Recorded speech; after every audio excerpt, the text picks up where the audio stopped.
Hot అంశాలపై debate news బెంచ్కి స్వాగతం. చరిత్ర ఇప్పుడు సరికొత్త చర్చకి తావిస్తోంది. అందులో ప్రధానంగా ఔరంగజేబుకి జై అనేవాళ్ళు ఒక వర్గం, శివాజీకి జై అనేవాళ్ళు మరొక వర్గం.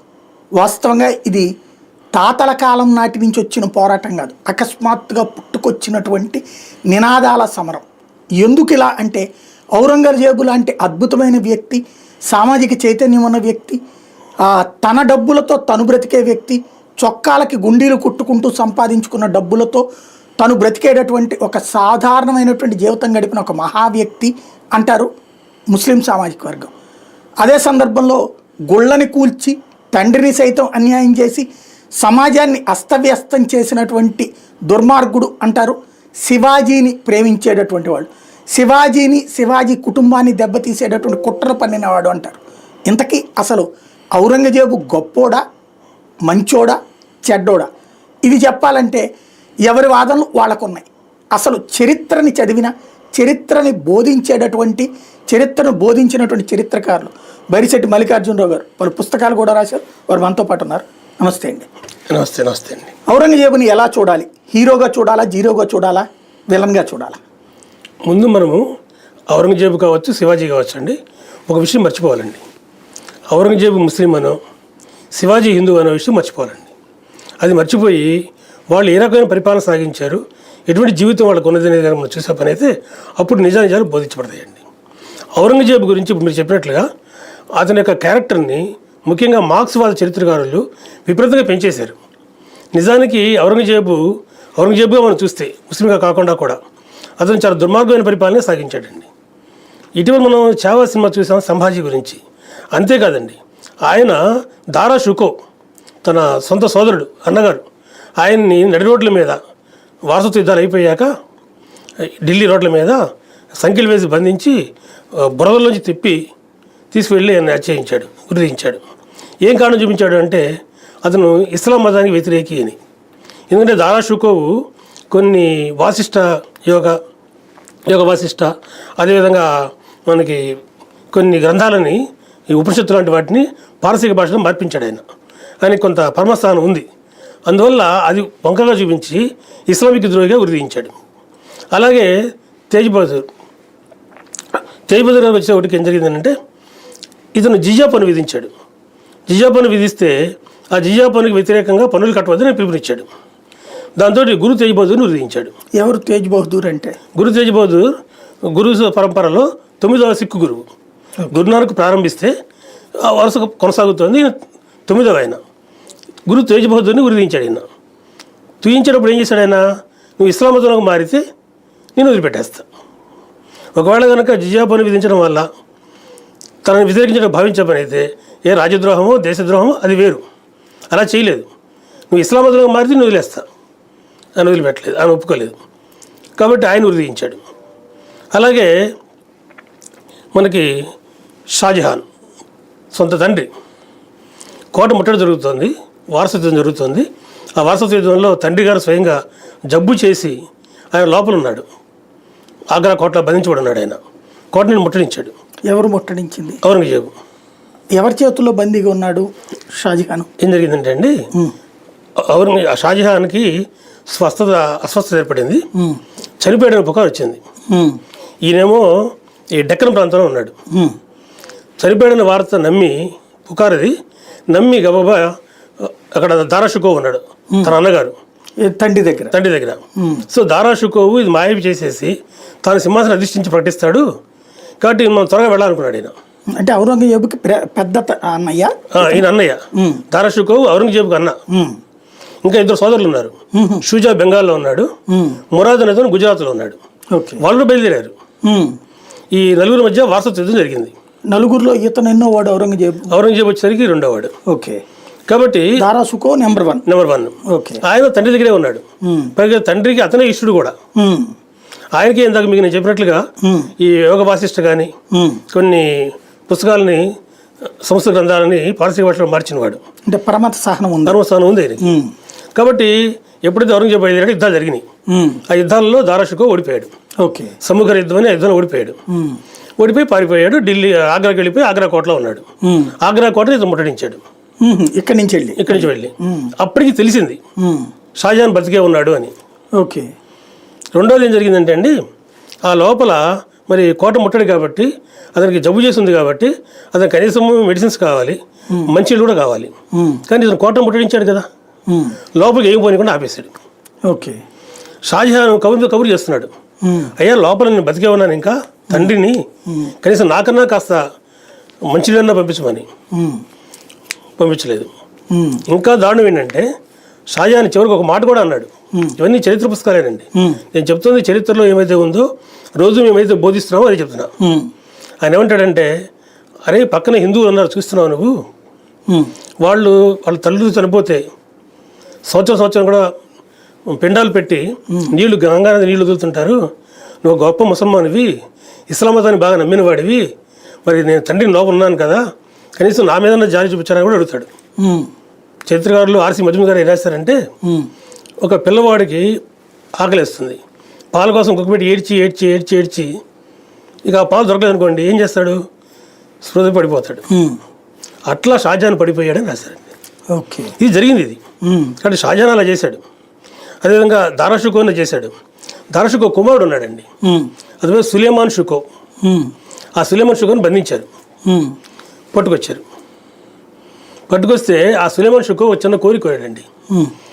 పిన్న తండ్రి, బాబాయ్ నువ్వు ఎలాగో నన్ను చంపేస్తావు, నన్ను ఒకేసారి విషయం చంపేసి, కానీ స్లో పాయిజన్ ఇచ్చి నా ఆరోగ్యాన్ని దెబ్బకొట్టి నన్ను నాశనం చేసి చంపొద్దు, ఇదే కూడా అడిగాడు. నువ్వు చంపేది ఖాయం అంటే అదేంటి, అలా ఎందుకు చేస్తాను, నేను కొన్ని చెరసాల్లో పెడతాను అంతేను, ఎటువంటి పని చేయను అన్నాడు. కానీ అతను కూడా స్లో పాయిజన్ ఇచ్చి చంపేశాడు. కాబట్టి ఇటువంటివి అనేక ఉన్నాయండి. కాబట్టి వీటిలో పరంపరలో భాగంగానే శివాజీతో యుద్ధాలు కావచ్చు, తర్వాత సంభాజీని సంహరించడం కావచ్చు, చూసాం మన ఇటీవల కాలంలో ఏం జరిగింది అనేది. కాబట్టి ఇటువంటి ఒక దుర్మార్గమైన అంశాలు ఇందులో ఉన్నాయండి. అంటే వీళ్ళు చెప్పేది ఏంటంటే, రాజుల కాలంలో తండ్రులు కొడుకుల మధ్యన వారసత్వ పోర్లు, ఇప్పుడు మహాభారతంలో రామాయణంలోనైనా సరే, ఇప్పుడు చిట్ట చివరి సోదరుడు కోసం అని చెప్పేసి భరతుడి కోసం అని చెప్పేసి వాళ్ళ అమ్మ చేస్తే రాముడిని అడవుకు పంపించడం లాంటివి జరిగినాయి. మహాభారతంలో అన్నతమ్ముల మధ్య జరిగినాయి. అట్లాగే వాళ్ళ అన్నతమ్ముల మధ్యన గొడవ. కానీ ఔరంగజేబు క్యారెక్టర్ అయితే చాలా గొప్ప దార్శనికుడు. ఇప్పుడు ఔరంగజేబుకి అనుకూలంగా నినాదాలు చేస్తున్న వాళ్ళు, అతనిలో దార్శనికత, అందులో ఎస్పెషల్లీ ఏదైతే అతను చాలా లౌకికంగా ఉండేవాడు, పరమతాన్ని గౌరవించేవాడు, ప్రేమించేవాడు, దాంతోపాటు తన మత ధర్మాన్ని ఆచరిస్తూ తనకి సంబంధించినటువంటి నిబద్ధత కోసం అని చెప్పేసి తను రాజసొమ్ములతో కాకుండా ప్రత్యేకించి ఏదో కష్టపడి పని చేసుకుని ఆ వచ్చిన డబ్బులతో తన భోజనం చేసేవాడు అని చెప్పి చెప్తుంటారు. ఎంతవరకు వాస్తవం? మీకు ఒక విషయం చెప్తానండి. ఈ మార్క్స్వాద చరిత్రకారులు చరిత్ర మొత్తాన్ని కూడా తప్పుదారి పట్టించారండి, వక్రీకరించారు. ఆ వక్రీకరణలో ఔరంగజేబు విషయంలో కూడా అదే జరిగిందండి. ఉదాహరణకి ఆయన జిజియా పన్ను విధించాడు, అది తప్పే కదా, హిందువుల మీద పన్ను, మరి హిందువుల్లో మనోభావాలు దెబ్బతింటవి. దీనికి చరిత్రకారులు ఏమైనా వక్రీకరిస్తారంటే, జిజియా పన్ను ఏం పెద్ద ఏం లేదండి, నామినల్గా ఉంటుంది, అది కూడా అందరి మీద వేయలేదు, చాలామందికి ఎగ్జామ్షన్స్ ఉన్నాయి, కుంటోళ్ళకి గుడ్డోళ్ళకి లాంటివి, అది పెద్ద ఇష్యూయే కాదంటారు. అలాగే మీరు చెప్పినట్టుగానే మరి తండ్రి గారు కదా అలా ఎందుకు చేశారంటే, ఇంకా నయం కదండి, చంపలేదు, వదిలిపెట్టేశాడు ఆయన వాళ్ళని, ఆ చెరసాల ఉంచేశాడు అని అంటారు. అలాగే కాశీ దేవాలయాన్ని బదులు కొట్టాడు. కాశీ దేవాలయాన్ని బదులు కొడితే ఎందుకు జరిగిందని అంటే, అక్కడ బ్రాహ్మణులు తిరుగుబాటు చేశారు, వాళ్ళని బొద్దికి రావడానికి, వాళ్ళని శిక్షించడానికి ఈ పని చేశారంటారు. ఇట్లా ప్రతిదీ రాసుకుంటూ వచ్చారండి. మరొక ముఖ్యమైన విషయం ఏంటంటే, కాఫీ ఖాన్ అని అతను ముంతకాబ్ అల్ లుబాబ్ అని పుస్తకం రాశాడు ఔరంగజేబు జీవిత చరిత్ర మీద. విశేషం ఏంటంటే, ఔరంగజేబుకి జీవిత చరిత్ర రాయడం ఇష్టం లేదు, తన జీవిత చరిత్ర, ఎవరి జీవిత చరిత్ర కూడా. అందువల్ల ఏం చేశాడు, ఈ కాఫీ ఖాన్ రహస్యంగా రాశాడు. రహస్యంగా రాస్తూ కూడా ఔరంగజేబుని గొప్పగా కీర్తించాడు. అందులో ఏం రాస్తాడంటే, ఇతను ఒక లివింగ్ సైంట్, జిందాపీర్, ఇంకా మీరు చెప్పినట్టు కుచ్చు టోపీలు తయారు చేసుకున్నాను, గుండీలు తయారు చేసుకున్నాను. సార్ మీరు ఎప్పుడన్నా ఈ ప్రోగ్రామ్ జరుగుతుంటే తెలుసు మీకు, ఎమ్మెల్యేలు నాయకులు వస్తుంటారు, ఏదన్నా శంకుస్థాపన జరిగింది అనుకోండి, ఒక సిమెంటు ఇసుక కలిపి అట్లా వేసి వెళ్ళిపోతుంటారు, లేదంటే చీపురట్లు పట్టుకుని వెళ్ళిపోతుంటారు. అలాంటి ఒక సంఘటన అండి అది, ఏది కుచ్చు టోపీలు అనేది. అంటే ఇస్లామిక్ సిద్ధాంతాల ప్రకారం తనకు తాను సంపాదించుకోవాలి, అది ఉంది, అది గొప్ప విషయం, అది మనం గౌరవించాలి కూడా దాన్ని. కానీ దాన్ని ఆయన పాటించలేదండి, ఈ శంకుస్థాపన లాంటి కార్యక్రమం అది. లేకపోతే ఏం జరుగుతుందో ఆలోచించండి మీరు, ఆయన భవనాలు నివసించకూడదు, ఏదైనా ఆశ్రమంలో నివసించాలి, పట్టుపనులు నివసించకూడదు, మరి సాదాసీదా జీవితం గడిపించాలి. అప్పుడు కదా లివింగ్ సెయింట్ అయ్యేది. కనుక ఇవన్నీ ఏంటంటే ఈ మార్క్స్వాద చరిత్రకారులు పెద్ద ఎత్తున పెంచుకుంటూ పోయారండి. ఆ పెంచుకోపోవడంలో జరిగిన అంశం తప్పితే ఇది నిజానికి ఔరంగజేబు చరిత్ర అట్లా లేదండి. వీళ్ళు ఇవన్నీ ప్రస్తావించారు, దేవాలయ పలుకుట విషయాన్ని ప్రస్తావించారు, జిజాబున విషయాన్ని ప్రస్తావించారు, వీళ్ళందరూ ఉరి తీసిన విషయాన్ని ప్రస్తావించారు, క్రూరమైన శిక్షలు వేసిందని ప్రస్తావించారు. కానీ వీటన్నిటికీ కూడా ఏమో పిచ్చి పిచ్చి కారణాలు చెప్తూ ఔరంగజేబు యొక్క స్థాయిని పెంచుకుంటూ పోయారండి. మన దేశంలో జరిగిన దౌర్భాగ్యం ఏంటంటే చరిత్రను చరిత్రగా బోధించి ఉంటే, ఔరంగజేబు కానీ చెప్పుంటే అటు ఎవరైనా కానీ ఏ మతస్థులైనా కావచ్చు, వాడు చిన్నప్పటి నుంచి వినేవాళ్ళు కదా, వాళ్ళకి ఏం చేసేది, అరే ఈ దుర్మార్గుడు అని తెలిసేది కదా. అలా కాకుండా ఒక మాయాజాలను పెట్టేసి పాఠాలను వక్రీకరించి చిన్నప్పటి నుంచి మన మైండ్లో ఎక్కిచ్చేస్తే, నా చిన్నప్పుడు 6th క్లాస్ 7th క్లాస్లో కూడా నేను అవే చదివాను కదా, మీరు అవే చదివారు కదా. మరి ఆ చదువుకుంటూ వచ్చినప్పుడు మనం ఏం చేస్తాము, ఈ నిజాలు తెలిసినప్పుడు కొంత పోలరైజేషన్ జరుగుతుంది. ఉదాహరణకి నేను ముస్లిం అనుకోండి, అదేంటి ఇప్పుడు దాకా ఔరంగజేబు నేను వేరే చదివానే, ఇప్పుడేంటి వీళ్ళతో మాట్లాడతారు అనుకుంటాను కదా. అటువంటి వాతావరణం క్రియేట్ చేయడంలో ఈ చరిత్రలో జరిగినటువంటి ఈ వ్రాతపూర్వకమైనటువంటి లోపాలు ఏవైతే అవి కారణం అండి. అందులో ఇప్పుడైనా సరే ప్రజలు చరిత్రను చరిత్రగా చేసుకోవాలండి. అది ఎలా తెలుస్తుంది? అది ప్రయత్నాలు జరుగుతున్నాయండి. ఇప్పుడు దీని మీదనే మీరు ఇటీవల గమనించారు. అక్కడికి వెళ్దాం. ఇక్కడ ఔరంగజేబు అసలు తను ఈ దేశంలోకి వచ్చాడు, దాడులు చేశాడు, తండ్రిని చంపాడు, లేదా తండ్రిని జైల్లో పెట్టాడు, ఆయన అంతటా ఆయన చనిపోయేలా చేశాడు, సోదరుని చంపాడు. తర్వాత ఏం చేశాడు? రాజ్య విస్తరణ చేశాడా? ఒకటండి, ఔరంగజేబు రాజు అయ్యే సమయంకే మొత్తం ఉత్తర భారతదేశంతో జయించబడి ఉంది. ఓకే, షాజహానే చేశాడు. షాజహాన్ ముందు అక్బర్ నుంచి బాబర్ నుంచి ప్రయత్నం అది. బాబరు, హుమయూను, అక్బరు, జహాంగీర్, షాజహాన్లా జరిగింది అది. ఉత్తర భారతంలో చాలా వరకు వాళ్ళు ఆక్రమించేశారు. ఇక దక్షిణావనిలో అంటే డెక్కన్ అంటాం మనం, డెక్కన్లో 3 రాజ్యాలు ఉన్నాయండి అప్పటికి ఔరంగజేబు కాలం నాటికి. ఒకటి గోల్కొండ, 2 గోల్కొండ అంటే తెలంగాణను ఆంధ్ర, 2వది మహారాష్ట్ర ప్రాంతం అహ్మద్నగర్ రాజ్యం, 3వది బీజపూర్ అంటే ఇవాళ కర్ణాటక ఆల్మోస్ట్, అంటే మనం రఫ్గా అనుకోవడానికి. డౌన్ అండర్ సౌత్లో విజయనగర సామ్రాజ్యం దెబ్బతినిపోయి ఉంది, కొనసాగుతుంది. ఇది నేపథ్యం అండి. ఈ నేపథ్యంలో ఈ 3 రాజ్యాలని నాశనం చేయదలుచుకున్నాడు ఔరంగజేబు. గోల్కొండని, బీజపూర్ని, ముఖ్యంగా అహ్మద్నగర్ని. ఇక్కడ ఒక కారణం కూడా ఉంది ఆయనకి. వీళ్ళు షియా మతస్థులు. ఎవరు? ఈ 3 రాజ్యాలు చెందిన వాళ్ళు. అంటే ఈ 3 కూడా ముస్లింసే పరిపాలించారు. ముస్లింసే కానీ షియా మతస్థులు. ఓకే. అతనేమో సున్నీ మతస్థుడు. అతనికి ఇది కూడా ఉందండి లోపం. ఇతను షియా మతస్థులకు వ్యతిరేకి. ఈ మొత్తం ఆక్రమించాలని ప్రయత్నం చేశాడు. అందులో భాగంగా ఈ అహ్మద్నగర్ని తను ఔరంగజేబు అందుకు మీకు చెప్పాను, ప్రారంభంలో డెక్కలో ఉండేవాడని చెప్పాను మీకు, ఇది వైస్రాయిగా. అప్పుడే ఈ ప్రాంతాల మీద దాడులు చేసి విపరీతమైన బీభత్సాన్ని సృష్టించాడు. తాను చక్రవర్తి అయ్యాక వీటిని ఆక్రమించే ప్రయత్నం చేశాడు. కాబట్టి వీళ్ళు ఎదురు తిరిగారు. అందులో బాగా ఎదురు తిరిగిన వాళ్ళలో ఒకరు శివాజీ యొక్క తండ్రి షాజీ. ఆయన అహ్మద్నగర్లో ఆస్థానంలో ఉండేవారు. ఆయన తిరుగుబాటు చేశాడు, వ్యతిరేకించాడు. అతను శివాజీ తండ్రి రాజా లేకపోతే సైన్యాధికారి? అతను పరిపాలనాధికారి అండి, అహ్మద్నగర్లో పరిపాలనాధికారి. కాబట్టి ఔరంగజేబుని వ్యతిరేకించాడు. కొంతకాలంతో అహ్మద్నగర్ని అతను ఆక్రమించేశాడు ఔరంగజేబు. ఇక బీజపూర్కి వెళ్ళాలి. ఈలోపు షాజీ కూడా బీజపూర్కి వెళ్ళిపోయి అక్కడ ఉండి ఔరంగజేబుని వ్యతిరేకించడం ప్రారంభించాడు. శివాజీ యొక్క తండ్రి షాజీ. ఇది నేపథ్యం. అతను బీజపూర్ని ఆక్రమించాడు ఔరంగజేబు, గోల్కొండను ఆక్రమించాడు. అది జరుగుతుంది. ఈలోపు శివాజీ ఉద్ధానం కనపడుతుంది మనకి. అదొక అంశం అనమాట. నేనేమంటానంటే ఇక్కడ కూడా అతను షియా మతస్థులకు వ్యతిరేక అతను.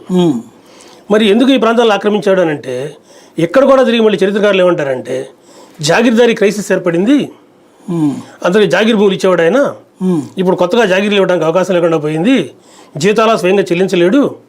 కాబట్టి ఈ జాగీర్దారీ క్రైసిస్ వల్ల జీతాలు చెల్లించలేని పరిస్థితి ఉంది. ఇంకా ఆ రోజులు ఏం చేసేవాళ్ళు అంటే అండి, ఈ మంత్రులకి, సేనాధిపతులకి, లేకపోతే బాగా చదువుకున్న కళాకారులకి వాళ్ళకి జీతాల స్థానంలో ఒక భూమి ఇచ్చేవాళ్ళు. ఆ భూమి వచ్చిన రెవెన్యూ వాళ్ళు తీసుకోవాలి. అది కండిషన్ అనమాట. అవన్నీ జాగీర్ భూములు అంటాం మనం. ఉండే కొంది విపరీతంగా పెరిగిపోయినాయి జాగీర్ ర్యాంకులు ఇచ్చేయడం, దానం. కాబట్టి అది ఇచ్చుకుంటూ పోయాడు. ఇప్పుడు ఆయనకి లేకుండా పోయినాయి. అందువల్ల నూతన భూములు అవసరం ఏర్పడింది. ఆ నూతన భూముల కొరకు వీటిని ఆక్రమించాడని చరిత్రకారులు తప్పుదోవ పట్టిస్తారు మనల్ని. మీరు చెప్పినట్టుగా దానికి వేరే మార్గాలు ఉంటాయి, ఆర్థికపరమైన కండిషన్స్ ఉంటాయి, వాటిని పాటించాలి. అవి చేయకుండా ఈ ప్రాంతాలను ఆక్రమించాడు అతను. ఎందుకంటే అతను రాసుకున్నాడు, స్పష్టంగా చెప్పుకున్నాడు అతను, నా ఉద్దేశం, నాకు కావాల్సిన పని, నేను దారల్ హర్బుల్ని దారల్ ఇస్లాంగా మారుస్తాను. అంటే నాన్ ఇస్లామిక్ ల్యాండ్స్ని ఇస్లామిక్ ల్యాండ్స్గా మారుస్తాను రాసుకున్నాడు అతను శుభ్రంగా. ఉమ్, కాబట్టి అటువంటి నేచర్ ఉన్నటువంటి ఔరంగజేబుని అలా ప్రొజెక్ట్ చేయకుండా ఈ తప్పుడు మార్గాలు ప్రొజెక్ట్ చేసి ఇక్కడ ఏం జరుగుతుందని భావించారో మరి మనకి ఈ మార్క్స్వాద చరిత్ర మనకు అర్థం కాదు, కానీ అలా ఉంచేశారు. ఉమ్, అయితే వీళ్ళొక్కడే చరిత్రకారులు అంటే మిగతా చరిత్రకారులు ఉన్నారు, ఉమ్, నిజాలు రాసిన వాళ్ళు ఉన్నారు. అయితే ఏం జరిగింది, ఈ పుస్తకాలనే టెక్స్ట్ పుస్తకాలనే ప్రెస్క్రైబ్డ్ బుక్స్గా పెట్టారు. ఉమ్, ఎన్సీఆర్టీలో కానీ సిబిఎస్ఈలో కానీ ముఖ్యంగా ఐఏఎస్ ఎగ్జామినేషన్స్లో కానీ. నిజానికి నా పుస్తకాలు చదివి ఇంటర్ దగ్గర వెళ్ళాను ఐఏఎస్లో ఓకే. హిస్టరీలో. కాబట్టి అక్కడ కానీ ఈ పుస్తకాలే బ్రాహ్మణికం అయిపోయినాయి. అప్పుడు ఏం జరుగుతుంది, ఇవే చదువుతారు పిల్లలు. కాబట్టి ఈ పుస్తకాలు చదువుతూ వస్తున్నారు ఇప్పుడు దాకా. కాబట్టి ఏమైపోయిందంటే మనందరికీ అవే మిగిలిపోయినాయి. ఉమ్, ఇప్పుడు ఒక మార్పు కోసం ప్రయత్నం జరుగుతుంది, నూతన పుస్తకాలు రాబోతున్నాయి, ఇంక చూడాలి కదా. శివాజీ అసలు ఔరంగజేబుని ఎదిరించడానికి కారణం ఏంటి? ఇప్పుడు ఔరంగజేబు చేసే దుష్కృత్యాలు ఇప్పుడు మీకు చెప్పాను నేను. ఇటువంటి దుర్మార్గమైన పరిపాలన సాగుతుంది. ఈ దుర్మార్గమైన పరిపాలనని ఎవరో ఒకళ్ళు ఎదిరించాల్సిన అవసరం అయితే ఉన్నది. ముఖ్యంగా ధర్మగ్లాని జరుగుతుంది. అది హైందవ ధర్మం అనండి ఏదనండి, ఇదంతా ధర్మగ్లానికి ఇప్పుడు దాకా మనం చెప్పుకుంది. కానీ దీన్ని ఎవరో ఒకళ్ళు ఎదుర్కోవాలి, ఆపాలి. అదొక చారిత్రక అవసరం అన్నాడు. ఒక పక్క విజయనగర సామ్రాజ్యం దెబ్బతినిపోయింది, ఇంకో పక్క ఉత్తరాఖండంతో వాళ్ళు ఆక్రమిస్తున్నారు, ఇక్కడ ఈ రాజ్యాలను కబలిస్తున్నాడు. ఇటువంటి ఒక భయానకమైన పరిస్థితులలో శివాజీ విజృంభించడం మనకు కనపడుతుంది. శివాజీ ప్రారంభంలో ఆయన ఈ మనకి మహారాష్ట్రలో సహ్యాద్రి పర్వతాలు వెస్టర్న్ ఘాట్స్ దానికి ఆనుకొని సముద్రానికి మధ్యలో అసలు పెద్దగా పంటలు పండిన భూమి అదంతా కూడా. అక్కడ ఉన్నట్టు ఆయన అక్కడ మావళీలు ఉండేవాళ్ళు. ఆ మావళీలను తీసుకొని ఎంతండి ఆ ప్రాంతం అంతా కూడా ఒక 90 మైళ్ళు పొడవు, ఒక 14-15 మైళ్ళు వెడల్పు ఈ ప్రాంతమే. అక్కడ మావళీలని ఒక బలమైన శక్తి ఏర్పాటు చేసి వాళ్ళతో సైన్యాలు తయారు చేసి ఆ కొండల దుర్గాల్ని చేయించుకుంటూ వచ్చి అటు బీజపూర్ సుల్తానుల్ని ఇటు ఔరంగజేబును ఓడించే స్థాయికి ఆయన వెళ్ళగలిగాడండి. ఆ చారిత్రక అవసరంగా భాగంగా ఆయన జన్మించడం, ఆయన ఒక సామ్రాజ్యాన్ని స్థాపించడం, ఆ తర్వాత రోజుల్లో అది శివాజీ తర్వాత కొనసాగిందండి. శివాజీని అట్లా ప్రోత్సహించింది ఎవరు అట్లా చేయమని? అది చాలా కారణాలు మనకు కనబడతాయండి. మన ఇందాక మీరు చెప్పినట్టుగా ఒక అవసరం, ఒక చారిత్రక అవసరం, అక్కడ ప్రదేశం అండి. ఆ ప్రదేశంలో ఈయనకి కావాల్సినటువంటి సైనికులు దొరికారు ఆయనకి. ఎందుకంటే అక్కడ వాళ్ళు ఈయన మాట జవదాటకుండా ఉండేటువంటి ఒక కొండజాతి ప్రజలు లాంటి వాళ్ళు కాబట్టి నాయకుడు విశ్వాసం ఉంటుంది. అది కలిసి వచ్చిందండి.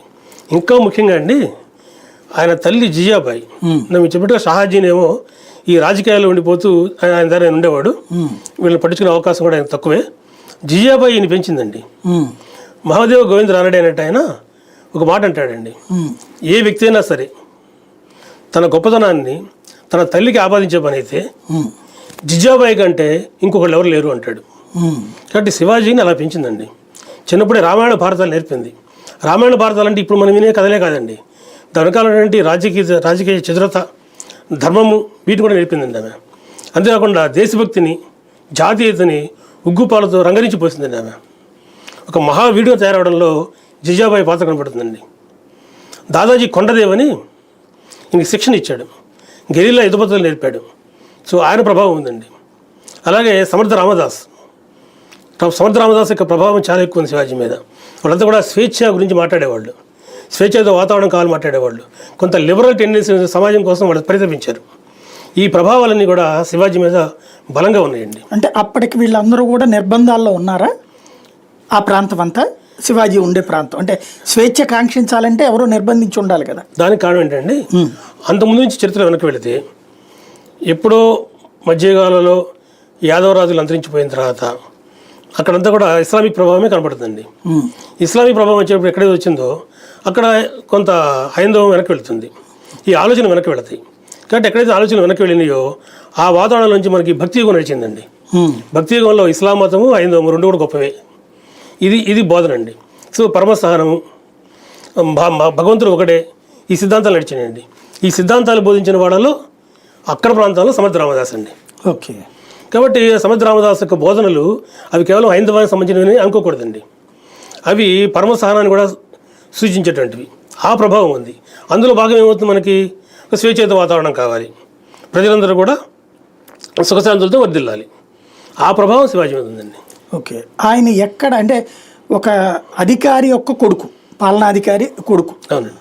పాలనాధికారి కొడుకు రాజు ఎట్లా అయ్యాడు? ఇదే జరిగింది. అప్పుడేమైంది, ఈ అహ్మద్నగర్ మొత్తాన్ని కూడా మొఘల్ సైన్యాలు వెంటపడుతున్నాయి. అది నిజానికి షాజహాన్ కాలంలోనే శివాజీ వ్యతిరేకించాడు కనుక అక్కడ ఈ దుర్గాలన్నీ కూడా కొట్టుకుపోతున్నాయి. వాటిని ఈయన తిరిగి మళ్ళీ సంరక్షించదలుచుకున్నాడు. ఇందాక మీరు చెప్పాను, మావళీలు ఉన్నారు అక్కడ, మావళీ జాతి ప్రజలు, కొండ జాతి ప్రజలు, వాళ్ళని కలుపుకొని తోరణ దుర్గం పేరు, ఆ దుర్గాన్ని అటాక్ చేసి ఆక్రమించాడు. అక్కడి నుంచి ఒక్కొక్క కోట జయించడం ప్రారంభించాడు. వీళ్ళు బీజపూర్ వాళ్ళు అక్కడ దాకా పోలేకపోతున్నారు, మొఘల్ చక్రవర్తులు రాలేకపోతున్నారు. కాబట్టి ఈ అవకాశాన్ని సద్వినియోగపరుచుకొని అక్కడ తిరిగి మళ్ళీ ఒక బలమైన రాజ్యాన్ని ఏర్పాటు చేసుకున్నాడు ఆయన. అక్కడ కొండల మొత్తాన్ని కూడా అతను తిరిగి మళ్ళీ కొన్ని దుర్గాలు నిర్మించాడు, వాడిని బలపరుస్తూ వచ్చాడు. అలా వస్తూ జావళి దుర్గాన్ని ఆక్రమించాడు. ఇప్పుడు జావళి దుర్గాన్ని ఆక్రమించాడో కొండల ప్రాంతం అంతా అతను చేతికొచ్చేసింది. ఇప్పుడు మైదాన ప్రాంతాలకు అడుగుపెట్టాడు. మైదాన ప్రాంతాలు అడుగుపెట్టేటప్పటికి ఒకవైపున బీజపూర్ రాజ్యం తాకింది, రెండో వైపున మొఘల్ సామ్రాజ్యం తాకింది సరిహద్దుగా. ఇప్పుడు బీజపూరు శివాజీని ఆపాలి. అందుకోసం అఫ్జల్ ఖాన్ని పంపించింది. అఫ్జల్ ఖాన్ని ప్రతాపగఢ్ కోటలో శివాజీ ఉన్నాడు. అఫ్జల్ ఖాన్ తోటి సంఘర్షణ జరగాలి. ఒక మీటింగ్ ఏర్పాటు చేయబడింది. మీటింగ్లో అఫ్జల్ ఖాన్, అంటే ఈ కథ మీకు తెలుసు, నేను తగ్గిస్తున్నా, లేదు చెప్పండి, తెలియాలి జనానికి కూడా తెలియాలి. ఇప్పుడు ఏమైందంటే అండి, బీజపూర్ సుల్తాన్ ఈ అఫ్జల్ ఖాన్ని పంపించాడు. ఈ అఫ్జల్ ఖాన్ ఎప్పుడైతే వెళ్ళాడో సైన్యాలతోటి, ఒక 35,000 సైన్యాలతో వెళ్ళాడు. వెళుతూ తుల్జా భవానీ మందిరాన్ని బద్దలు కొట్టి మరీ వెళ్ళాడు. అంటే కొన్ని ఆక్రమించుకుంటూ పోవటం, దేవాలయాలు ధ్వంసం చేయటం, ఇలా వెళుతున్నాడు. ఎందుకంటే శివాజీని రెచ్చగొట్టాలని. శివాజీలో గొప్పతనం ఏంటంటే ఆయనకి ఎప్పుడు ఏమి చేయాలో బాగా తెలుసండి. చూశాడు, అంతకుముందు రాజపుత్రులను చూశాడు. వాళ్ళ యొక్క శౌర్య పరాక్రమాలన్నీ కూడా వేస్ట్ అయిపోతున్నాయి. కాబట్టి గెరిలా యుద్ధ పద్ధతులు, అదేవిధంగా తిరిగి వ్యూహాత్మకమైనటువంటి ఆలోచనలు చేయాలనుకున్నాడు ఆయన. అందువల్ల ఈ కోట ముట్టడం జరుగుతుంది. ఇక సంధి సంప్రదింపు జరగాలి, రాయబారాలు జరగాలి. అందువల్ల రాయబారం కోసం అని చెప్పేసి తన దూతని పంపించాడు ఈయన, కన్నాజీ భాస్కర్ అని పంపించాడు. సరే, శివాజీ విన్నాడు. విని తన దూతని గోపీనాథన్ అని పంపించాడు. అతను వెళ్ళి ఈ గుడారా ఎక్కడ ఉన్నాయి, సైన్యం ఎంత ఉంది చూసుకున్నాడు, అంతా మాట్లాడాడు. సరే, ఇక ప్రత్యక్షంగా శివాజీ అన్ను అఫ్జల్ ఖాను చర్చలు పెట్టుకోవాలి. కనుక ఇద్దరు గుడారాలను ఉండాలి, ఇద్దరు అనుచరులు ఉండాలంటే ఇంకెవరు ఉండకూడదు. ఏర్పాటు జరిగింది. ఈయన లోపల వెళ్ళాడు. లోపల వెళ్ళగానే అఫ్జల్ ఖాన్ ఇతను సంహరించాలని ఉద్దేశం ఉంది, ఇలా చేస్తాడని ఆయన కూడా ఐడియా ఉంది. కాబట్టి తన రక్షణలో తను ఉన్నాడు. ఇట్లా కౌగిలించుకొని చొరకత్తి తీసి వెనకాల మీద పొడిచాడు. ఎవరిని? శివాజీని. అఫ్జల్ ఖాన్ ఎప్పుడైతే పొడిచాడో వెంటనే మరి తప్పు చేశాడు కదా, వెంటనే తనకి పులిగోళ్ళు ఉన్నాయి, ఒక గ్లూస్ లాగా పెట్టుకుని వెళ్ళాడు. ఆ పులిగోళ్ళతోటి వీపును పట్టుకొని చీల్చేశాడు. అఫ్జల్ ఖాన్ ఎప్పుడైతే మరణించాడో గందరగోళం చెలరేగింది, సైన్యాలు దూకినాయి. మొత్తం మొదలుగా సైన్యాలు మొత్తాన్ని కూడా దెబ్బ కొట్టడం జరిగింది. 35,000 సైన్యం పారిపోయింది. ఇక బీజపూర్ సుల్తాన్ ఏం చేయలేని పరిస్థితి వచ్చేసింది. ఇక్కడ మనం గమనించాల్సింది ఏంటంటే, కాఫీ ఖాన్ ఏమంటాడంటే శివాజీ దుర్మార్గంగా చంపేశాడు, ఇది తప్పేం లేదంటాడు. కానీ మరాఠా క్రానికల్స్ వేరే చెప్తున్నాయి. అంతేకాదండి, ఆ రోజున పోర్చుగీస్ వాళ్ళు, బ్రిటిష్ వాళ్ళు కూడా రాజ్యం సైన్యం అక్కడ ఉన్నారు, ఈ ప్రాంతాల్లో ఉన్నారు. వాళ్ళ క్రానికల్స్ నుంచి కూడా మనకు తెలుస్తుంది మొదట అఫ్జల్ ఖానే మోసం చేశాడు అని. పొడిచింది మొదట అఫ్జల్ ఖానే అని. కాబట్టి ఇంత ముందు దానికి శివాజీ గొప్పతనం అదండి. ఇతను ఎవరి ట్రాప్లో పడాడు, తను చూసుకుంటాడు జాగ్రత్తగా. వ్యూహచిత్రంతో బాగుంది, అందువల్ల తను రాణించగలిగాడు. కనుక అది జరిగిందండి. కాబట్టి బీజపూర్ దెబ్బతినిపోతుంది. ఈ లోపు తర్వాత రోజులు ఔరంగజేబు ఆక్రమిస్తాడు, వేరే విషయం. ఇక అహ్మద్నగర్ నుంచి తను మొఘల్ సామ్రాజ్యం సరిహద్దులు వచ్చినాయిగా, వాటి మీద దాడులు ప్రారంభించాడు. అందువల్ల శివాజీని ఓడించడానికి లేదా సంహరించడానికి షైస్తా ఖాన్ అనే సైన్యాధిపతిని ఔరంగజేబు పంపించాడు. ఈసారి తను ఎదుర్కోవాల్సింది అతిపెద్ద సైన్యాలని, లక్షలాదిగా ఉండే సైన్యాలని, మొఘల్ సామ్రాజ్యం సైన్యాలని. కాబట్టి వేలాదిగా దిగారు. పూనా పట్టడానికి వాళ్ళు ఆక్రమించారు. పూనా నుంచి ఇక శివాజీని దెబ్బ కొట్టాలి. కనుక ఈసారి నేను ఆలోచించాడు ఏం చేయాలి. అటువంటి అశేష సైనిక సమూహాన్ని ఓడించాలి. ఇంకొక ఆలోచన చేయాలి. ఇతను కొన్ని సాహసోపేత నిర్ణయాలు తీసుకుంటాడండి. ఇందా చూసాం అఫ్జల్ ఖాన్ గుడారాలో ప్రవేశించడం. ఈసారి ఏ నిర్ణయం తీసుకున్నాడంటే అర్ధరాత్రి పూట మెరుపు దాడి చేశాడు. కేవలం కొన్ని వందల మంది తన యొక్క సైనికులు తీసుకొని కమాండో టైప్లో ఒక పెళ్లికి వెళ్తున్నట్టుగా వేషాలు వేసుకొని పూనా పట్లకు వెళ్ళాడు. అక్కడ లాల్ మహల్ అని, ఆ మహల్లో ఇతను విడిది చేసి ఉన్నాడు షైస్తా ఖాన్. అర్ధరాత్రి పూట మెరుపు దాడి చేశాడు. అఫ్జల్ ఖాన్ అది షైస్త్ ఖాన్ అర్థమైపోయింది జరుగుతుందని పారిపోయే ప్రయత్నం చేశాడు.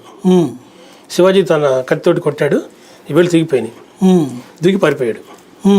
షైస్త్ ఖాన్ కుమారుడు చనిపోయాడు. షైస్త్ ఖాన్ కుమారుడు చంపేశారు. ఇక సైన్యం కకావికలైపోయింది. వేలాది సైన్యం, లక్షలాది సైన్యాలు వచ్చిన శివాజీ అనుకున్నారు వాళ్ళు. అలా వచ్చేసి డైరెక్ట్గా ఎట్టా చంపుతాడు, వీళ్ళే పారిపోండి అరిచారు. వ్యూహంలో భాగం అరిచేసి మొత్తం పారిపోయారు. తను అటు నుంచి తప్పించుకొని ఇంకో చోటుకి వెళ్ళిపోయాడు. ఇది ఒక డేరింగ్ అటాక్ అండి. ఇలాంటి డేరింగ్ అటాక్స్ లేకపోతే శివాజీ ఎలా గెలవగలుగుతాడు అంటే మొఘల్ సామ్రాజ్యాన్ని?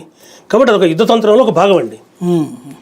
మంచిని చేయడం కొరకు, ధర్మాన్ని నిలబెట్టడం కోసం ఇటువంటి యుద్ధాలు చేయాల్సిందే. తనకున్న వనరులు అటువంటివి. కాబట్టి ఆ రకంగా షైస్త్ ఖాన్ని ఓడించడం జరిగిందండి. అప్పుడు కానీ అర్థం కాలేదు శివాజీ అంటే ఏంటనేది. ఇక అప్పుడు ఈయన ఈ సూరత్ ప్రాంతాలకి, గుజరాత్ సూరత్ ప్రాంతాలు, ఈ ప్రాంతాలను కూడా తను కలుపుకోగలిగాడండి. ఒక బలమైన రాజ్యాన్ని ఏర్పాటు చేసుకున్నాడు. అప్పుడు ఔరంగజేబు మరి ములుతో తీయాలి. రాజా జైసింగ్కి ఇచ్చి సైన్యాల్ని పంపించాడు. రాజా జైసింగ్కి ఈ ప్రాంతాలని బాగా కొట్టిన పిండి. పైగా శివాజీని అతను డైరెక్ట్గా అటాక్ చేయలే. ఒక్క కొండ గెలుచుకుంటూ వస్తున్నాడు, ఒక్కో దుర్గం గెలుచుకుంటూ వస్తున్నాడు. ఆ దుర్గాన్ని గెలుచుకుంటాడు, అక్కడ సైన్యాలు పెడతాడు. ఇంకో దుర్గంకి వస్తాడు, అక్కడ ఓడిస్తాడు, సైన్యాలు పెడతాడు. ఇలా రౌండ్ చేసుకుంటూ వస్తున్నాడు. అప్పుడు పురంధర కోటలో ఉన్నాడు శివాజీ. పురంధర కోట సమీపిస్తున్నాడు జైసింగ్. తనకు అర్థమైంది ఇప్పుడు యుద్ధం చేసి ఉపయోగం లేదు. ఇదే సమయంలో రాజపుత్రులు ఏం చేసేవాళ్ళు అంటే అండి, తెగిచ్చేసి ఎలాగో మనం చనిపోతున్నాం, కోట తలుపులు వాళ్ళే తీసేసుకొని కఫాలు కట్టుకొని యుద్ధానికి దిగిపోయి చచ్చిపోయేవాళ్ళు. అలా చనిపోతే ఏమవుతుంది? రాజపుత్రుల సాహసోపాయత గాథలు వింటాం కానీ మనం అంతకంటే వింటల్లా. శివాజీ అలా కాదండి. కాబట్టి తను అక్కడ జాగ్రత్త ఆలోచించుకున్నాడు, తగ్గాలనుకున్నాడు. అందులో జైసింగ్ తోటి సంధి పెట్టున్నాడు. జైసింగ్ సంధి ప్రకారము తనకున్నటువంటి అప్పటికి ఒక 45 కోట్లు ఉన్నాయి. ఒక 12 కోట్లు ఉంచుకొని 23 కోట్లు ఇచ్చేటట్లు, గమ్మత్తు ఔరంగజేబుని దర్శించేటట్లు, శివాజీ వెళ్ళి కలుసుకునేటట్లు, ఆగ్రా కోటలో ఏర్పాటు చేసేటట్లు. ఇప్పటికీ చరిత్రకారులు మతిపోతున్న విషయం అది. ఔరంగజేబు దగ్గరికి వెళ్ళటం ఏంటి? ఇదేమన్నా అఫ్జల్ ఖాన్ దగ్గరికి పోవటమా? ఆగ్రా పోవడం ఏంటి? తన కుమారుడు సంభాజీని తీసుకొని అని. కాకపోతే ఔరంగజేబుకి వచ్చిన సమస్య ఏంటంటే జైసింగ్ హామీ ఉన్నాడు. జైసింగ్ ఊరుకోడు కదా, ఎంత రాజపుత్రుడు పైగా అతను. కాబట్టి తన శివాజీని ఏమన్నంటే ఊరుకోడు ఆయన. కాబట్టి శివాజీ రక్షణ బాధ్యత తీసుకున్నాడు. కానీ ఔరంగజేబుకి ఏమో శివాజీని లొంగ తీసుకోవాలని ఉద్దేశం ఉంది కాబట్టి రమ్మన్నాడు, తన సేఫ్ పొజిషన్. కానీ ఈయన ఎందుకు వెళుతున్నాడు అనేది ఇప్పటికీ ఎవరికి చరిత్ర అర్థం కావట్లేదు. సర్దేశాన్ని చరిత్రవాడు అంటాడు, ఒకవేళ ఔరంగజేబు యొక్క సామర్థ్యాలని, ఆ యొక్క వైభవాన్ని చూడదలుచుకున్నాడేమో ప్రత్యక్షంగా అని. సరే శివాజీ వెళ్ళాడండి. వెళితే ఆ సభాస్థలంలో తీసుకువెళ్ళారు. తీసుకువెళితే మరి రాజు శివాజీ అత్యంత పరాక్రమవంతుడు, అతను అంక కూడా చూడలేదు ఔరంగజేబు. అతను అంక కూడా చూడలే, అంటే పట్టించుకోవాలి. ఫస్ట్ జైసింగ్ వెళ్ళి శివాజీ మహారాజు వచ్చారు ఇలా చూశాడు. చూసి అక్కడ మనకి ఇందాక మీకు ర్యాంకులు అని చెప్పాను, మనసభ అనే ర్యాంక్ ఉంటుంది. ఒక 5,000 మనసభ అంటే చాలా చిన్న ర్యాంకు. 5,000 మనసభలు కూర్చున్నట్టు ప్రదేశం చూపించి, చైర్స్ చూపించి, ఆసనం చూపించి అక్కడ కూర్చోమన్నాడు. దాంతో శివాజీకి కోపం వచ్చేసింది. మరి కంట్రోల్ చేసుకోలేక కత్తి తీశాడు. నెరవేగా బంధించారు. బంధించిన తర్వాత ఏం చేస్తారు? ఏదో ఇంకా విచారణ జరగాలి, ఏదో శిక్ష వేయాలి. చంపుదామా అంటే అప్పటికే ఔరంగజేబు దెబ్బతింటున్నాడులేండి. అది ఇంకో పక్క ఆ కథ నడుస్తుంది. ఇప్పుడు శివాజీని అలా చంపితే జైసింగ్ ఊరుకోడు, రాజపుత్రులు ఊరుకోరు. రెండోది సామ్రాజ్యంలో ఇబ్బందులు వస్తాయి. కాబట్టి ఏం చేయాలి? కాలక్షేపం చేయడం ప్రారంభించాడు. శివాజీని ఖైదు చేశారు. ఖైదు చేయడం అంటే ఒక భవనంలో ఖైదు చేశారు. ఇప్పుడు శివాజీ గడ్డుకాలం వచ్చింది, మళ్ళీ బయటపడాలి. ఆయన ఏం చేశాడు? భవానీ మాతని నేను ఆరాధిస్తాను, ప్రతిరోజు భవానీ మాతను ఆరాధిస్తున్నానని రోజు ఆరాధించేవాడు. ఆయన చేసుకునేవాడు. చేసి ఆ పళ్ళు ఫలాలు ఏమి ఉంటాయి కాబట్టి వాటిని పంచమని, బ్రాహ్మణులకి ఇలాంటి వాళ్ళు పంచమని చెప్పేసి, హిందువులు పంచమని చెప్పేసి ప్రజలు పంపించేవాడు. దానికి అనుమతించేవాడు అతను. దాని అనుమతి ఇచ్చేవాడు. అవును, మరి రాజమర్యాదలు ఉంటాయి కదా మనకి. మనకి కొన్ని అరెస్టులు జరుగుతుంటాయి, రాజకీయ అరెస్టులు జరుగుతుంటాయి, వాళ్ళకి కొన్ని ప్రత్యేక సదుపాయాలు ఉంటాయి కదా, అక్కడ అంతే. కాబట్టి ఈ ఏమో జరుగుతుంది. ఇక ఏం చేస్తాడు? నా రోజు పళ్ళు వస్తున్నాయి పోతున్నాయి. అవి ఏమొస్తున్నాయి ఏం పోతున్నాయి అది పడుచుకోవడం లేదు. అప్పుడైనా ఈ పళ్ళ బుట్ట ఖాళీ చేసి తనే కూర్చొని తనే కుట్టుకొని శంభుజం బుట్టలో కూర్చోబెట్టుకొని బయటపడ్డారు. బయటపడ్డ ఒక గమ్మత్తు జరిగింది. ఇప్పుడు శివాజీ చంపేయచ్చు కదా, ఎందుకంటే ద్రోహ నేరం కదా. అందువల్ల చూడండి మీరు ఆగ్రా కోటలో జరిగింది ఇది. ఆగ్రా కోట నుంచి రాజస్థాన్ మీదుగా మహారాష్ట్ర వచ్చేయచ్చు, దగ్గర దారి అది. అందువల్ల ఔరంగజేబు ఏం చేశాడు, మొత్తం గూఢచారి నింపేశాడు. షూట్ ఎట్ సైట్ ఆర్డర్ ఇంగ్లీష్లో, ఇక్కడ నిమిషాలు చంపేసేయండి. కాబట్టి అక్కడంతా జల్లి పడతారు గూఢచారులు. శివాజీ ఎంతకంటే గొప్పవాడు, ఆయన తెలిసి ఈ ప్రాంతం నుంచి రాకూడదని ఆయన ఉత్తరప్రదేశ్లో నుంచి తూర్పు వెళ్ళిపోయాడు. అలహాబాద్ వెళ్ళాడు, ప్రయాగ వెళ్ళాడు, ప్రయాగ నుంచి వారణాసి వెళ్ళాడు. ఆ క్షేత్రాన్ని దర్శించుకున్నాడు ఆయన చదువు రూపంలో. అక్కడి నుంచి మళ్ళీ తిరిగి కట్టకు వచ్చాడు, ఒరిస్సా ప్రాంతాలకు వచ్చాడు. అక్కడి నుంచి తెలంగాణకు వచ్చాడు. తెలంగాణకు వస్తే అక్కడ కుతుబ్షాహీలు పరిపాలిస్తున్నారు, గోల్కొండ. అక్కడ వస్తే తను సేఫ్. అక్కడి నుంచి తిరిగి మళ్ళీ తన రాజ్యం తను చేరుకున్నాడు. కాబట్టి మళ్ళీ తిరిగి రాజ్యాన్ని చేరుకునేంత వరకు ఔరంగజేబుకి ఏమవుతున్నాడో ఏమైందో తెలియదు. అట్లా శివాజీ మళ్ళీ ఇదొక సాహసోపేత నిర్ణయం చేశాడు. అలా తిరిగి తను రావడంతో విశేషం ఏంటంటే శివాజీ గురించి మనం చెప్పినప్పుడు అతను గొప్ప పరిపాలన దక్షుడండి. ఈ 6 నెలల కాలంలో శివాజీని బంధించిన తర్వాత ఇక్కడ ఏమీ జరగకుండా తను ఏ వ్యవస్థ ఏర్పాటు చేశాడు, అష్టప్రధానులు మిగతా వాళ్ళంతా కూడా సామ్రాజ్యాన్ని బలంగా పరిపాలించగలిగారు. ఎటువంటి ఇబ్బంది లేకుండా చేయగలిగారు వాళ్ళు. మళ్ళీ శివాజీ వచ్చేసాడు. ఇక అప్పటికే ఔరంగజేబు దెబ్బతిపోతున్నాడు 2 రకాల కారణాల వల్ల. ఎవరిని ఏం చేయలేని పరిస్థితి అయినా ఇక శివాజీని ఏమి చేయలేకపోయాడు. దాంతో శివాజీ ఛత్రపతి బిరుదు ధరించి తను చక్రవర్తిగా ప్రకటించుకున్నాడు. ఇది కనపడుతుంది. ఆ తర్వాత కూడా ఆయన జింజి, వెల్లూరు మన ప్రాంతాలు, జింజి అంటే ఇవాళ తమిళనాడులో ఉంది, ఈ ప్రాంతాల వరకు జయించాడు ఆయన. ఆయన ఆలోచన ఏంటంటే తంజావూరు నుంచి పెషావర్ వరకు రాజ్యం ఏర్పాటు చేయాలని. పెషావర్ అంటే పాకిస్తాన్, ఆఫ్ఘనిస్తాన్ ప్రాంతం, అక్కడ దాకా. కాబట్టి ఇది ఆయన ఒక లక్ష్యం. ఈ లక్ష్యాన్ని తర్వాత రోజుల్లో నెరవేర్చారు. ఆయన నెరవేర్చలేదు కానీ అటువంటి బలమైన రాజ్యాన్ని ఏర్పాటు చేసి అందిస్తే, సంభాజీ గురించి మనం విన్నాము, ఆయన కేవలం 9 ఏళ్ల కాలమే ఉన్నాడు ఆయన. ఆ తర్వాత అతని సోదరుడు, సఫీ సోదరుడు రాజారాం జింజికి పారిపోయి, అంటే సంభాజీ చనిపోయిన తర్వాత, అంటే శివాజీ మరణం ఎట్లా జనరల్ మరణమేనండి, అంతే. అది ఒక దురదృష్టం మనకి. 50 ఏళ్ల వయసులో చనిపోయాడు ఆయన, 50 years వయసులో చనిపోయాడు ఆయన, ఛత్రపతి. ఆయన చనిపోయిన తర్వాత సంభాజీ చరిత్ర ప్రారంభమవుతుంది. ఆ 9 ఏళ్ల కాలంలో అనేక రకాల తిరుగుబాట్లు ఎదుర్కొన్న. సంభాజీ గురించి ఇప్పుడు వీళ్ళు ప్రొజెక్ట్ చేసేది ఏంటంటే అతను గాలికి తిరుగుతాడు, అమ్మాయిల పిచ్చోడు, లేకపోతే అతనికి ఉన్నటువంటి దుర్వ్యసనాల వలన ఇంట్లో వాళ్ళు బయటికి పంపించేస్తే అతను గొప్ప రాజుగా చిత్రీకరిస్తున్నారని చెప్తున్నారు.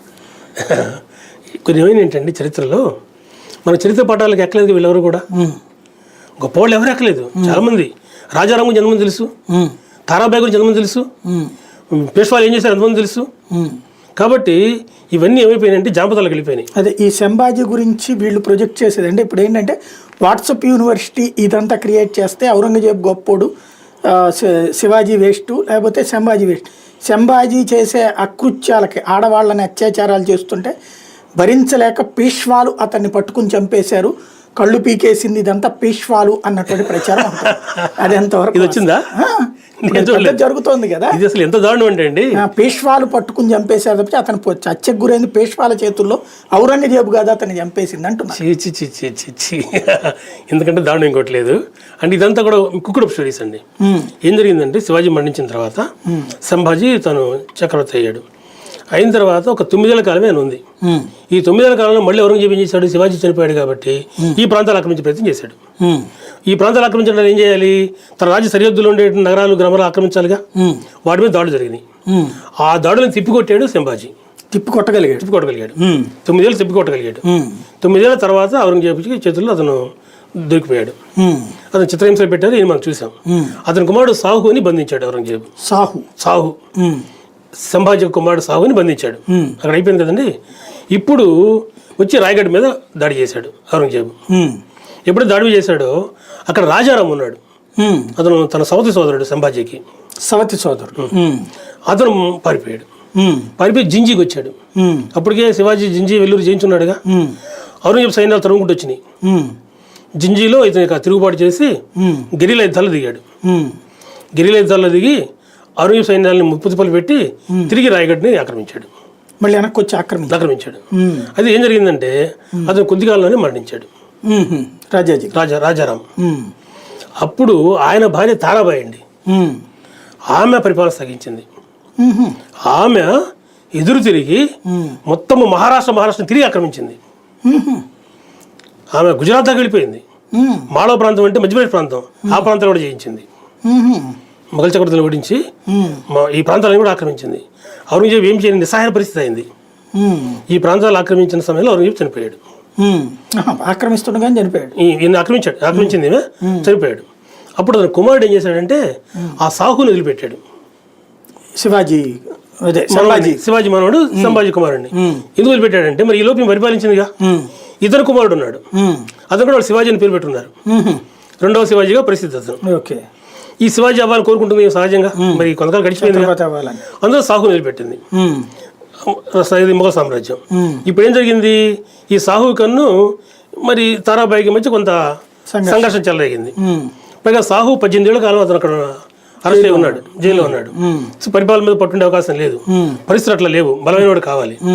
సో ఈ సంఘర్షణ మధ్య ఏమైందంటే సాహుని బాలాజీ విశ్వనాథ్ తను కాపాడుకున్నాడు. అంతర్యుద్ధంలో తారాబాయి బాలాజీ విశ్వనాథ్ అనే అతను పేష్వా అండి. ఈ బాలాజీ విశ్వనాథ్ ఒక బలమైన వర్గానికి చెందినవాడు. ఇతను సాహుకు బలపరిచాడు, మరాఠాలోనే బాలాజీ విశ్వనాథ్ సాహుని బలపరచడంతో వాళ్ళు విజయం సాధించారు. తారాబాయిని ఓడించేసి బతికి ఉందామా ఆమెని నిస్రాయాలను చేసేసి సాహు చక్రవర్తి అయ్యాడు. కానీ సాహుకి పరిపాలన అనుభవం లేదుగా. అందువల్ల బాలాజీ విశ్వనాథ్ పేష్వా అయినా ఈయన పరిపాలన తన చేతిలో తీసుకున్నాడు. అక్కడి నుంచి పేష్వాల యుగం ప్రారంభమైంది మనకి. బాలాజీ విశ్వనాథ్, బాజీరావు వీళ్ళు మహావీరులు అండి, అనుమానం లేదు. వీళ్ళు ఈ సామ్రాజ్యాన్ని ఇంకా పెంచారు. మహారాష్ట్ర మొత్తం జయించిన పడింది అప్పటికే. గుజరాత్ని జయించారు, రాజస్థాన్ జయించారు, మధ్యప్రదేశ్ జయించారు, ఢిల్లీని జయించారు, పెషావర్ దాకా వెళ్ళిపోయారు. పెషావర్ కూడా ఆక్రమించారు, అక్కడ దాకా వెళ్ళిపోయారు. అంత పెద్ద మహాసామ్రాజ్యం ఏర్పడిందండి. ఈలో ఔరంగజేబు చనిపోయాడుగా. ఆ తర్వాత అంతా కూడా బలహీన రాజులేనండి. అంటే ఈ పరంపరలో బ్రిటిష్ వాళ్ళు ఇక్కడ వ్యాపారం చేసిన సమయంలో వాళ్ళకి ఇంకా దుర్బుద్ధి పుట్టుకున్న రోజులలో బలమైన రాజ్యాన్ని ఏర్పాటు చేసింది మహారాష్ట్రేనండి. అంతేగాని మొఘల్ చక్రవర్తులు కాదు. ఔరంగజేబు అంత వినాశనమే. ఔరంగజేబుకి చివరి కాలం ఏంటంటే అండి, ఆయన రాసుకున్నాడు తన దాన్ని, I came alone, I'm going alone, I have not done anything to the good to the country and to the people. తనే రాసుకున్నాడు, చక్కగా రాసుకున్నాడు.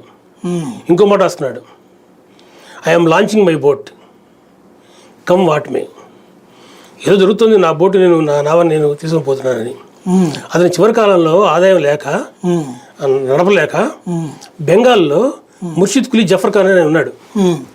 ఆయన పంపించేటువంటి ఆదాయం కోసం ఎదురు చూస్తుండేవాడు, శిస్తు కోసం. అటువంటి దౌర్భాగ్యం పరిస్థితికి ఆయన దిగజారిపోయాడు. కాబట్టి ఆ తర్వాత ఇంకంతా వినాశనమే. కడపటి మొగలాయిలు అంటాం కానీ మనం 1857 సిపాయిల తిరుగుబాటు వరకు వాళ్ళు కొనసాగారు. కానీ వాళ్ళు ఎవరు బలవంతులు కాదు, వాళ్ళు చేయగలిగిన కూడా ఏం లేదు. కాబట్టి మహారాష్ట్రలో విజృంభించారు. ఎందుకు విజృంభించగలిగారు? ఇట్లా శివాజీ ఏదైతే ఒక గొప్ప పరిపాలన అందించాడో, శివాజీ కేవలం ఇందా చెప్పిన యుద్ధాలే కాదండి, అద్భుతమైన పరిపాలన అందించాడు ఆయన. అష్టప్రధానాలు ఏర్పాటు చేసుకున్న మంత్రిమండలిని, అదే కొనసాగింది. అలాగే వ్యవసాయంలో విప్లవాత్మక మార్పులు తీసుకొచ్చాడు. మన దేశ చరిత్రలో మొట్టమొదటిసారిగా నౌకాదళాన్ని తీసుకొచ్చింది కూడా శివాజీ అండి, మొఘల్ చక్రవర్తులు కాదు. గౌతమిపుత్ర శాతకర్ణి ఆ టైంలోనే ఉన్నాయంటారు కదా, అంటే చోళుల కాలంలోనే ఉన్నాయి. అయితే ఆధునికపరమైన ఇద్దరు నౌకలు ఉంది కదా, వాటిని పట్టుకొచ్చింది ఈ కాలం. ఇప్పుడు కూడా మీకు బొంబాయిలో మజ్గాన్ డాక్ షిప్బిల్డర్స్ లిమిటెడ్ ఉందండి. దాని ప్రారంభుడు శివాజీ. 300 ఏళ్ళ చరిత్ర, 350 ఏళ్ళ చరిత్ర ఉంది దానికి. కాబట్టి ఈ ఆధునికపరమైన నౌకాదళ యుద్ధాలను ఏర్పాటు చేయడంలో ఈయన ప్రముఖ స్థానాన్ని వహించాడండి. అంటే సంభాజీని పేష్వాలు చంపడం అనేది వాస్తవం కాదండి. పేష్వాల అమ్మాయిలని ఏదో అత్యాచారాలు చేస్తే వాళ్ళే తోడు తీసి చంపారు. నేను ఇంతవరకు ఇదేం లేదండి. ఈ మధ్య ఫేస్బుక్లు సోషల్ మీడియాలో అదంతా పెద్ద దాన్ని మనం ఆ దేవుడే క్షమించాలి వాళ్ళని, అది పచ్చిపోద్దామండి. అంటే ఈ ఔరంగజేబు గురించి ఇట్లాంటిది నాకేంటంటే సాధారణంగా వాస్తవానికి సంబంధించి ఇప్పుడు మీరు చెప్పారు, ఇందాక అన్నారు మీరు కొన్ని తెలుసు, నాకు తెలియడం కాదు జనానికి తెలియదు. నేను కొన్ని చెప్పాను అనుకోండి, కింద కామెంట్లలో ఈ బ్యాచ్ ఒకటి వస్తుంది, వీళ్ళు వచ్చి ఇట్లాంటిదే మీరు సరిగ్గా చరిత్ర తెలియదు అంటున్నారు. నాకు నిజంగా నేను అప్పుడు పుట్టిలేను కాబట్టి, లేదా ఆనాటి కాలం నాకు తెలియదు కాబట్టి చదువుకున్నయే తెలుస్తుంది, చరిత్రకారుల నుంచినే తెలుసుకోవాలి. నేను తెలుసుకున్న చరిత్రలో ఔరంగజేబు దుర్మార్గుడు అని తెలుసుకున్నాను, వాళ్ళు తెలుసుకున్న చరిత్రలో ఔరంగజేబు గొప్పడు. ఇప్పుడు నేను ఫర్ ఎగ్జాంపుల్ మహారాష్ట్రలో జరిగినాయి గొడవలు, నాగపూర్ దగ్గర జరిగిన దాంట్లో మహావీరుడు ఔరంగజేబు సామ్రాజ్యం అద్భుతం అని నినాదాలు చేస్తున్నారు. అలాంటి వాళ్ళు ఇప్పుడు దేశంలో పలు ప్రాంతాల్లో తయారై వాళ్ళు ఈ కాన్సెప్ట్ ఏంటంటే సంభాజీని, అంటే వాళ్ళ చరిత్ర గురించి తెలిసింది ఏంటంటే కొత్తగా ఇప్పుడు వీళ్ళందరూ ప్రస్తావించేటటువంటిది. ఔరంగజేబు గొప్పవాడు, దేవుడు. అదే సమయంలో శివాజీ పారిపోతుండేవాడు, సంభాజీ ఇట్లా అమ్మాయిలు పిచ్చోడు, ఔరంగజేబు సామ్రాజ్యం వలన వీళ్ళందరూ కూడా బతికారు. ఇట్లాంటిది ఒక ప్రచారం చేస్తున్నారు అనమాట. అంటే దీనికి కారణం ఉందండి. ఒకటి ఏంటంటే ఇందాక మీరు చెప్పినట్టుగా, నేను మళ్ళీ మొదటి పాయింట్కి వస్తున్నాను. ఇతను ముస్లిం అయితే హిందువుగా చూడకూడదండి. అతను వాళ్ళు ఏం చేశారు పనులు, చరిత్రకారులు ఏ పని చేస్తుంటే ఈ 75 ఏళ్ళుగా నిజాలు అందరికీ తెలుసుంటే ఇటువంటిది వచ్చింది కాదండి. మొదటిది. రెండవది, ఇటువంటి వాతావరణం ఏర్పడిన తర్వాత ఈ వాట్సాప్ గ్రూపుల్లో క్రియేట్ చేసేది ఎక్కువ అవుతుందండి. మీకు తెలియదు, మీ మీదే కామెంట్స్ బోర్డులు, మీరు మంచి చక్కగా చెప్తారు, మీరు బోర్డు వస్తుంటాయి. కాబట్టి ఏం జరిగిందంటే అండి, ఇప్పుడు ఈ సోషల్ మీడియా ప్రభావంతో ఇందా మీరు చెప్పినట్టుగా ఇది పెరిగిపోయిందండి. ఇప్పుడు వాళ్ళకి చరిత్ర తెలియదు, వాళ్ళకి ఔరంగజేబు తెలియదు, శివాజీ తెలియదు. వాళ్ళకి ఎంతసేపటికి ఏంటంటే లైమ్ లైట్లో ఏదో క్రియేట్ చేయాలి, సెన్సేషన్ క్రియేట్ చేయాలి. ఆ సెన్సేషన్ క్రియేట్ చేయడంలో ఇవన్నీ రాయటం తప్ప ఆయనకి ఏదో అమ్మాయిలు పిచ్చోడాను. అసలు శివాజీ సంభాజీ సరే, శివాజీ ఎక్కడ అసలు అపజయమే లేదు ఆయనకి. నాకు ఒకటి అర్థం కాదు ఏంటంటే, చరిత్రలో ఇప్పుడు మీరు అన్నట్టు ఔరంగజేబు, లేకపోతే వాళ్ళ అబ్బాయో, లేకపోతే వాళ్ళ బ్రదర్ దగ్గర మీరు చెప్పినట్టు మత సామరస్యం ఉంది, పరమత సహనం ఉంది. ఈయన దగ్గర అది లేదు. ఆలయాలను కూల్చాడు, జిజియా పన్ను ఇవన్నీ వేశాడు. అయితే అదే ఔరంగజేబు కానీ, లేకపోతే అక్బర్లైనా, లేకపోతే బాబర్లైనా, వీళ్ళందరూ ఆలయాలు కూల్చడం, కొన్ని ఆలయాలకు ఏదో విరాళాలు ఇవ్వడం, ఇట్లాంటివి జరిగింది. హిందూ రాజుల తర్వాత మళ్ళీ తిరిగి ఆక్రమించుకున్నటువంటి సందర్భాలు ఉన్నాయి కదా, అప్పటికక్కడ మత మార్పిళ్ళు జరిగి ఉంటాయి కదా. వాళ్ళ ప్రార్థనా స్థలాలు ఇట్లా ధ్వంసం చేసినవి ఏమైనా ఉన్నాయా మసీదులో? ఇట్లాంటి ఎప్పుడైనా ఏ హిందూ రాజైనా, శివాజీనా, సంభాజీనా, సాహోనా, ఎవరైనా కానీ? అటువంటి భయంకర పరిస్థితుల్లో జన్మించిన శివాజీ కూడా తన కళ్ళ ముందు దేవాలయాలు భగ్నం అవుతున్నా, విధ్వంసం అవుతున్నా, హిందూ స్త్రీలు పడుతున్నా కూడా ఆయన ఇటువంటి దుష్టృత్యం ఒక్కడి కూడా చేయలేదండి. ఆయనే కాదు, ఏ హిందూ రాజు చేయలేదు, హిందూ రాజు చేయలేదు. అంటే దీనికి ఒక కారణం ఉంటుందండి. ఏం జరిగిందంటే, ఇస్లాం మతంలో ఈ విగ్రహారాధన వ్యతిరేకత ఉంది. దాంట్లో వాళ్ళు ఏం చేసేవాళ్ళు అంటే, దేవాలయాలని కూడా యుద్ధంలో గెలిచిన తర్వాత ఆ ప్రాంతాలలో ఈ దేవాలయాలను ధ్వంసం చేసేవాళ్ళు, ఈ ముఖాలు పాల్గొట్టడం. నేను అనేక దేవాలయాలు చూశానండి, కర్ణాటకలో, తమిళనాడులో, అక్కడ తక్కువ, ఇంకా ఉత్తర భారతంలో ఈ దేవాలయాన్ని కూడా పెద్ద ఎత్తున బద్దలు కొట్టడం అనేది ఇది దుష్కృత్యం అండి. ఎందుకు చేశారంటే, వీళ్ళు చాలా సందర్భాల్లో వీళ్ళు ఏం చేసేవాళ్ళు, ఓడిపోతున్నారని తెలిస్తే జిహాదులు ప్రకటించేవాళ్ళు. బాబర్ జిహాద్ ప్రకటించాడు రాణా సంగ్రామ్ సింగ్ మీద, ఔరంగజేబు జిహాద్ ప్రకటించాడు, అలాగే మహమ్మద్ గజీని ప్రకటించాడు, మహమ్మద్ గోరీ ప్రకటించాడు. కాబట్టి వీళ్ళంతా ఏంటంటే జిహాద్ అంటే మత యుద్ధము, ఇస్లాం ఈజ్ ఇన్ డేంజర్, యుద్ధంలో నిలబోతే ఇస్లాం మతం ఓడిపోయినట్లు లెక్క. ఒక మత పిచ్చిని ఆవేశాన్ని రెచ్చగొట్టడం కోసం వాళ్ళు చేసిన పనులండి. ఇవన్నీ పెరిగిపోతూ దేవాలయాలను బద్దలు కొట్టడం అనేది ఒక దుర్మార్గం అండి. అద్భుతమైన కళలు నశించిపోయి, శిల్పకళ ఎంత అద్భుతమైన శిల్పకళ మన దేశంలో, దీన్ని ప్రత్యక్షంగా చూసాను చాలా చోట్ల. కాబట్టి సరే, ఇప్పుడు ఆ చరిత్రను మనం వెనక మార్చలేం, కానీ ఈ నిజాలు చెప్పాలంటాను నేనేమంటానంటే, ఇప్పుడు ముస్లింలు వ్యతిరేకించడం కాదు, మంచి వాళ్ళందరూ ఒక మతంలోనో ఒక కులంలోనూ ఉండరు. మంచివాళ్ళు అనేవాళ్ళు అన్ని కులాల్లో ఉంటారు, పరమస్తం కలిగిన వాళ్ళు అన్ని కులాల్లో ఉంటారండి, అన్ని మతాల్లో కూడా ఉంటారు. కానీ నిజం చెప్పాలి కదా వాళ్ళకి. నిజం చెప్పకపోతే ఏమవుతుంది, నా మతానికి అన్నీ జరిగింది అనుకుంటాం. నిజమే చెప్పుకొచ్చుంటే ఈ 75 ఏళ్లలో ఇది జరుగుండేది కాదు. ఇప్పుడు మీరు చెప్పేది ఇక పరాకాష్ట. అది నేను అసలు మిమ్మల్ని పిలిచిన పర్పస్సే అది. ఎందుకంటే ఏమో నాకు తెలియని చరిత్ర ఏమన్నా ఉందేమో, నేను చదివిన చరిత్ర కంటే విచిత్రమైన కొత్త చరిత్ర ఏదైనా ఉందేమో డౌట్ వచ్చి. లేదు, అయితే ఏంటంటే ఇందా మీరు చెప్పినట్టుగా నేను పాఠాలు చెప్పేటప్పుడు ఇక్కడ కాబట్టి స్వేచ్ఛగా చెప్పాను మీకు. ఆ పిల్లలకి మార్పులు రావాలి కాబట్టి ఈ మసిపూసి మామిడికాయకి వచ్చిన చరిత్రని చెబుతూ ఉంటాం, పాఠ్య పుస్తకాల్లో చెబుతూ ఉంటాం కొద్దిగా. కానీ నాలాంటి వాళ్ళు ఏంటంటే, తప్పురా బాబు, నిజాలు ఇవి అని చెప్తుంటాం జరుగుతుంది. ఎప్పటికైనా ప్రజలకు నిజం తెలుస్తుంది, తెలియకుండా పోదు. అసలు చరిత్ర జానపదాల్లో ఉందండి. అసలు చరిత్ర అంతా కూడా వివిధ కళారూపాల్లో ఉందండి. అక్కడ ఏం జరిగింది, సంభాజీ ఏం చేశాడు, లేదా విజయనగర సామ్రాజ్యం ఎందుకు కూలిపోయింది, ఇవన్నీ కూడా జానపదాలలో నిక్షిప్తమైందండి. ఇది ఒకటి తాజాగా ఇప్పుడు ఈ దాన్ని ఏదో ఒక కొత్త ఇది కూడా వచ్చినాయి ఓటీటీ ప్లాట్ఫారాల్లో. విజయనగరం సామ్రాజ్యానికి సంబంధించి అది ఆర్థికంగా కుదేలైపోయి దెబ్బతింటున్న దశలో వాళ్ళకి సంబంధించిన రాజ్యానికి సంబంధించినటువంటి దాదాపు 1600 ఏనుగుల మీద బంగారము, వజ్రాలు ఇవన్నీ తీసుకొచ్చి శివాజీ అప్పచెప్పారు అన్నటువంటిది. ఏది హైందవ సామ్రాజ్య విస్తరణ కోసం అన్నట్టు. అది ఎంతవరకు వాస్తవం? అంటే ఒకటి వాస్తవం అండి. విజయనగర సామ్రాజ్యం కూలిపోతున్నప్పుడు ఇంకెక్కడ హైందవ ధర్మానికి రక్షణ లేదండి. విజయనగర సామ్రాజ్యాన్ని కూల్చింది ఎవరు? అది కూడా ఇందా మీకు చెప్పాను కదా, 3 రాజ్యాలు చెప్పాను కదా, గోల్కొండ, అహ్మద్నగర్, బీజపూర్, దాంతో కూడా బీదర్ ఇంకోటి ఉంది, బీదర్ కర్ణాటక రెండు బీరర్ బీదర్ ఉన్నాయి. బీరర్ పాల్గొలేదు. ఈ 4 రాజ్యాలకి సుల్తాన్లు ఉన్నారు. ఈ సుల్తాన్లు అందరూ కలిసి యుద్ధం ప్రకటించారు విజయనగరం మీద. 1565లో రాక్షస తంగడి యుద్ధం అని, తల్లికోట యుద్ధం అని కూడా పిలుస్తాం మనం. కాబట్టి ఆ యుద్ధంలో వీళ్ళంతా కలిసి again Islam is in danger అని పోయి విధ్వంసం చేశారు విజయనగర సామ్రాజ్యాన్ని. అప్పుడు అలీ రామరాయలను ఓడించి, సదాశివరాయలు రాజుగా ఉన్నాడు, అలీ రామరాయలు మహావీరుడు, వీళ్ళంతా కలిసి మళ్ళీ తిరిగి జిహాద్ లాంటివి జరిపి వాళ్ళు ఓడించారండి.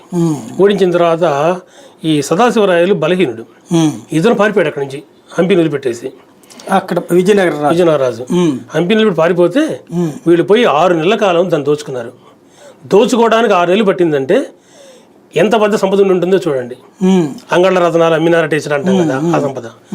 దాంతో పాటుగా మీ హంపి వీళ్ళకి అర్థమవుతుంది, దేవాలయాలు ఉన్నటువంటి విగ్రహాలు మొత్తం బదులు కొట్టారు. గర్భగుడిలో విగ్రహాలు ఉంటాయి కదా, వాటి మొత్తాన్ని బాగా కొట్టేశారు. ఈ గోడల మీద వీడు ఉంటే చూసారా, వాళ్ళకి అవకాశం ఉన్న చోట్లల్లా ఈ ముక్కు మొహాలు చిక్కేయటము, కాళ్ళు చేతులు తీసేయటము. అక్కడ లక్ష్మీనరసింహస్వామి విగ్రహం ఉంటుంది, ఆ లక్ష్మీ బొమ్మ విగ్రహం కొట్టేసి లక్ష్మీదేవి విగ్రహం పక్కన పడేయటము, అట్లా చాలా దుర్మార్గాలు చేశారు.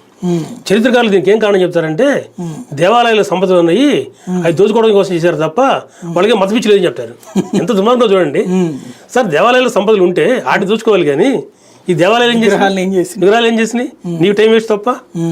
మహమ్మద్ గజని సోమనాథ్ దేవాలయం దోచుకొని ఆ విగ్రహాలు బదులు కొట్టి వాటిని తీసుకుపోయి ఫ్రైడే మాస్క్కి మెట్లుగా కట్టాడు. ఎక్కడికి? ఫ్రైడే మాస్క్ కట్టాడు తను.